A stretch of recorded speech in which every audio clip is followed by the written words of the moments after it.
नमस्कार दोस्तों, दिव्य भक्ति कहानियाँ यूट्यूब चैनल पर आप सबका स्वागत है।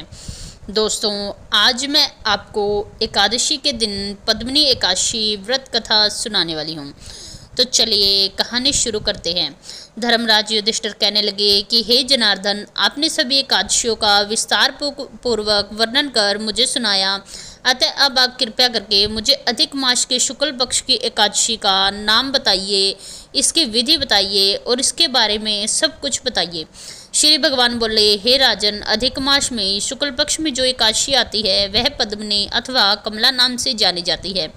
वैसे तो साल भर में 24 एकादशियाँ पड़ती है, परंतु जब अधिक मास या मलमास आता है तो इनकी संख्या बढ़कर 26 हो जाती है।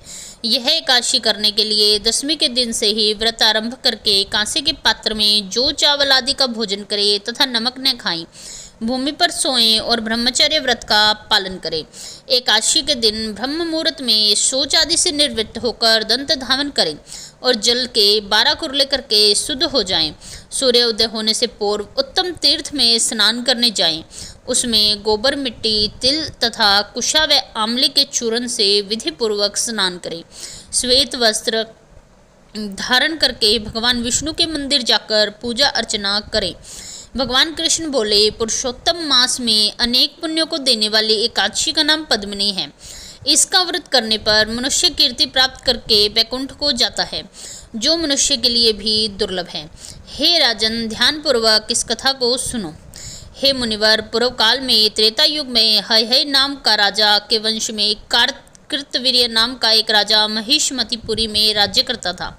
उस राजा की 1000 परम प्रिय स्त्रियां थी, परंतु उसके कोई पुत्र नहीं था जो कि उसके राज्यभार को संभाल सके। देवता, पितृ, सिद्ध तथा अनेक चिकित्सकों से भी राजा को काफी प्रयत्न करने से पुत्र की प्राप्ति नहीं हुई।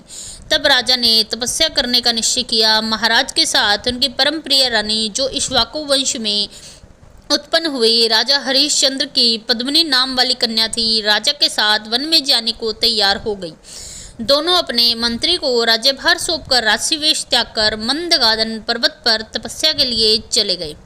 राजा ने उस पर्वत पर 10,000 वर्ष तक तप किया, परंतु फिर भी पुत्र की प्राप्ति नहीं हुई। तब पतिव्रता रानी कामलनयनी ने पद्मिनी से अनुसूया माता ने कहा, 12 मास से अधिक महत्वपूर्ण मल मास होता है, जो 32 मासों के पश्चात आता है। उसमें द्वादशी युक्त पद्मिनी शुक्ल पक्ष की एकादशी का जागरण समेत व्रत करने से तुम्हारी सारी मनोकामनाएं पूर्ण होगी। इस व्रत के करने से भगवान तुम पर प्रसन्न हो, तुम्हें शीघ्र ही पुत्र दे देंगे। रानी पद्मिनी ने पुत्र की इच्छा से एकादशी का व्रत किया। वह एकादशी को निराहार रहकर रात्रि को जागरण करती। इस व्रत से प्रसन्न होकर भगवान विष्णु ने उन्हें पुत्र की प्राप्ति का वरदान दिया। इसी के प्रभाव से पद्मिनी के घर में कार्तवीर्य नाम के पुत्र उत्पन्न हुए, जो बलवान थे और उनके समान तीनों लोकों में कोई बलवान नहीं था। तीनों लोकों में भगवान के सिवा उनको जीतने का सामर्थ्य और किसी में नहीं था। सो हे नारद, जिन मनुष्यों ने मल मास शुक्ल पक्ष एकादशी का व्रत किया है और जो संपूर्ण कथा को पढ़ते व सुनते हैं, वे भी यश के भागी होकर विष्णु लोक को प्राप्त होते हैं। इसमें तनिक भी संशय नहीं है। तो भक्तों, यहाँ एकादशी की कथा समाप्त होती है। यदि आपको यह कहानी पसंद आए तो चैनल को सब्सक्राइब करें, वीडियो को लाइक करें और कमेंट में जय जय श्री हरि विष्णु अवश्य लिखें। धन्यवाद।